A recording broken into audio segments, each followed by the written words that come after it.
नमस्कार, उत्तराखंड समाचार में आपका स्वागत है। मैं रागिनी बिंजोला। सबसे पहले मुख्य समाचार। केदारनाथ विधानसभा सीट के लिए उपचुनाव कल, मतदान की तैयारियां पूरी, पोलिंग पार्टियां तैनात।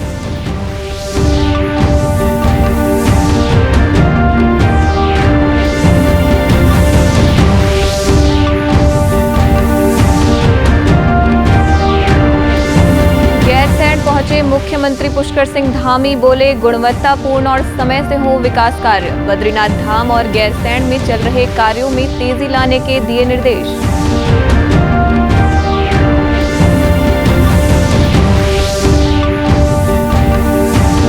और केंद्र सरकार ने राज्यों से कहा, वायु प्रदूषण से निपटने के लिए बनाए रणनीति। प्रदूषण से होने वाली बीमारियों की होगी निगरानी। अस्पतालों में अग्नि सुरक्षा उपायों पर जोर।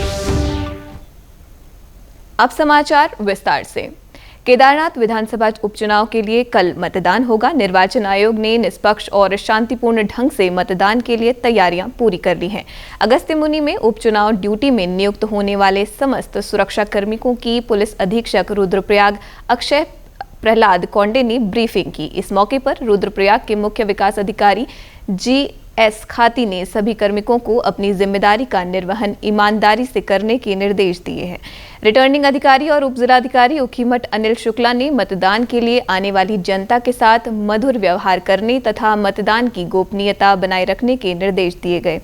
पुलिस अधीक्षक अक्षय प्रहलाद कोंडे ने कहा कि लापरवाही करने वाले कर्मचारियों के खिलाफ कड़ी कार्रवाई करने के निर्देश दिए। उन्होंने बताया कि मतदान को सकुशल संपन्न कराने के लिए सुरक्षा व्यवस्था की दृष्टि से संबंधित विधानसभा क्षेत्र में पर्याप्त पुलिस बल सहित सहायक बल की तैनाती की गई है। सुरक्षा के दृष्टिकोण से विधानसभा क्षेत्र के 2 जोन और 27 सेक्टरों में विभाजित किया गया है। केदारनाथ विधानसभा उपचुनाव को लेकर अधिक जानकारी के लिए हमारे रुद्रप्रयाग संवाददाता कुलदीप राणा से बात करते हैं। कुलदीप, आप सुन पा रहे हैं? जी कुलदीप, क्या कुछ तैयारियां केदारनाथ उपचुनाव को लेकर आज सामने नजर आ रही हैं? देखिए, केदारनाथ उपचुनाव को लेकर कल 20 नवंबर को मतदान होना है। उससे पूर्व जो प्रशासनिक तैयारियां हैं वो पूरी तरह से पूरी कर ली गई है। कल 7 ऐसे पोलिंग पार्टियां रवाना हुई जो दूरस्थ इलाकों में जिन्होंने जाना था, दूरस्थ बूथों तक पहुंचना था, वो कल रवाना हो गई थी। और उसके अलावा आज 166 पोलिंग पार्टियां रवाना हो रही हैं। उनमें से करीबन 50% पार्टियां अब तक रवाना मूव कर चुकी हैं। और केदारनाथ उपचुनाव में इस बार सुरक्षा को लेकर क्या कुछ इंतजाम वहां पर आपको देखने नजर आ रहे हैं?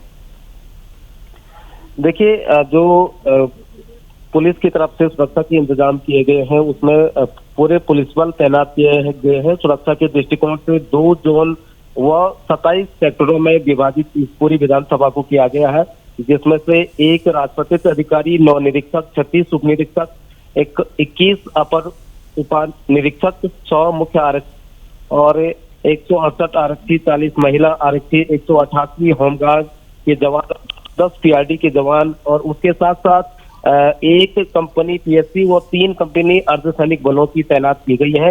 इस पूरे चुनाव को शांतिपूर्ण तरीके से संपन्न कराए जाने को लेकर सुरक्षा के पुख्ता इंतजाम किए गए हैं। और इसके साथ साथ अगर बात करें तो इस पूरी विधानसभा में 90,875 मतदाता इस बार 6 प्रत्याशियों के भाग्य का फैसला करने जा रहे हैं। इनमें से करीबन 45,956 महिला मतदाता शामिल हैं और 44,919 पुरुष मतदाता शामिल हैं। 1,092 दिव्यांग मतदाताओं की संख्या भी इस पूरी विधानसभा में है। इसके अलावा अगर 85 साल से ऊपर के वृद्ध जनों की बात करें तो 6 से 41 वृद्ध मतदाता इस विधानसभा में है। तो इस तरह से देखें तो आज जो पोस्टल बैलेट के तहत जो मतदान किए जा रहे हैं, करीबन 200 से ज्यादा पोस्टल बैलेट के तहत मतदान हो गए हैं। कुलदीप, सभी पोलिंग पार्टियां पहुंच चुकी हैं। क्या कुछ जानकारी पोलिंग पार्टियों को लेकर आपके पास है? फिलहाल आज जो 166 जिन पोलिंग पार्टियों ने आज रवाना होने थे उनमें से आधा से अधिक पोलिंग पार्टियां रवाना हो गई हैं, लगातार मूव कर रहे हैं। करीबन 2 बजे तक सभी पोलिंग पार्टियां यहाँ से जो अगस्त्यमुनि का क्रीडा हॉल है यहाँ से अपने बूथों के लिए रवाना हो जाएंगी। जी, बहुत बहुत शुक्रिया कुलदीप। मुख्यमंत्री पुष्कर सिंह धामी 2 दिवसीय गैरसैंण दौरे पर हैं। इस दौरान उन्होंने भरारीसैंण में चल रहे विकास कार्यों का जायजा लिया। उन्होंने संबंधित विभाग के अधिकारियों को निर्देश दिए हैं कि विकास कार्य पूरी गुणवत्ता के साथ किए जाएं और समय से पूरे हों। आज सुबह भ्रमण के दौरान उन्होंने विधानसभा भरारीसैंण में जिलाधिकारी चमोली सहित अन्य अधिकारियों से बद्रीनाथ धाम में मास्टर प्लान के तहत संचालित विकास कार्यों, इस वर्ष की यात्रा और जनपद चमोली से संबंधित अन्य विकास और जन कल्याण के कार्यों के विषय में जानकारी ली। केंद्रीय स्वास्थ्य और परिवार कल्याण मंत्रालय ने राज्यों से जलवायु परिवर्तन और स्वास्थ्य संबंधी जिला और शहर स्तर की कार्य योजना विकसित करने को कहा है। केंद्रीय स्वास्थ्य सचिव पुण्य सलिला श्रीवास्तव ने मुख्य सचिवों और सलाहकारों को पत्र लिखकर वायु प्रदूषण से निपटने की रणनीति बनाने को कहा है। वायु प्रदूषण संबंधी बीमारियों की निगरानी के लिए प्रहरी अस्पतालों का नेटवर्क बढ़ाने को भी कहा गया है। मंत्रालय ने हाल में आग लगने से हुई मौतों को देखते हुए राज्य स्वास्थ्य विभागों से स्वास्थ्य केंद्रों की अग्नि सुरक्षा व्यवस्था की समीक्षा करने को कहा है।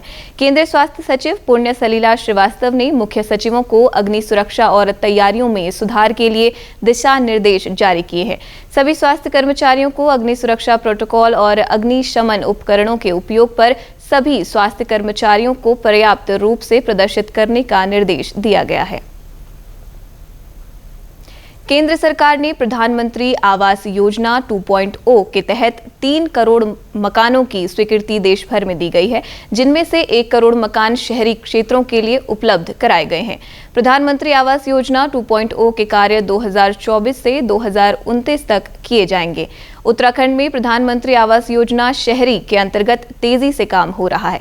मार्च 2022 से शुरू हुई योजना के अंतर्गत BLC के माध्यम से 36 परियोजनाओं पर कार्य गतिमान है, जिसमें लगभग 25,972 स्वीकृत आवास में से 12,144 आवास पूर्ण हो चुके हैं और लगभग 11,962 आवास निर्माणाधीन हैं। प्रधानमंत्री आवास योजना शहरी के अंतर्गत EHP के माध्यम से 20 परियोजनाएं संचालित हैं। इसके तहत 15,960 आवास स्वीकृत हैं, जिनमें लगभग 14,248 आवास निर्माणाधीन हैं, जबकि 1,696 आवास पूर्ण हो चुके हैं। शहरी विकास मंत्री प्रेमचंद्र अग्रवाल ने कहा कि दिसंबर 2024 तक अवशेष कार्य पूर्ण कर लिए जाएंगे। सभी योजनाओं पर तेजी से काम जारी है। 31 मार्च 2025 तक योजना से जुड़े सभी निर्माण कार्य पूरे करने के निर्देश अधिकारियों को दिए गए हैं। उन्होंने कहा कि हर गरीब की अपनी छत हो। प्रधानमंत्री मोदी के सपने को साकार करने के लिए तेजी से कार्य किया जा रहा है। देखिए, मैं इस बात को लेकर एक शब्द यदि बोलूं तो यह है कि मुझे आत्मसंतोष है। जो प्रधानमंत्री आवास योजना की जो परियोजनाएं थी पिछले टाइम से पेंडिंग थी, मेरे इस कार्यकाल के दौरान सभी पे काम शुरू हुआ है। और काम शुरू होने के बाद पिछली बार आपको यदि याद हो तो मैंने राज्य स्थापना दिवस के एक दिन पहले लोगों को, अपने लाभार्थियों को चाबी देने का काम और उनको प्रमाण पत्र यानी उस जगह का आवंटन पत्र देने का भी काम किया था। ऐसे ही मैंने कहा कि 31 मार्च 2025 तक सभी हमारे इस प्रकार के प्रधानमंत्री आवास योजना के काम पूरे हो जाने चाहिए, ताकि लाभार्थियों को उसका लाभ हम दे सकें। हल्द्वानी पुलिस ने यूट्यूबर सौरभ जोशी से 2 करोड़ रुपए की रंगदारी मांगने के आरोप में एक व्यक्ति को गिरफ्तार किया है।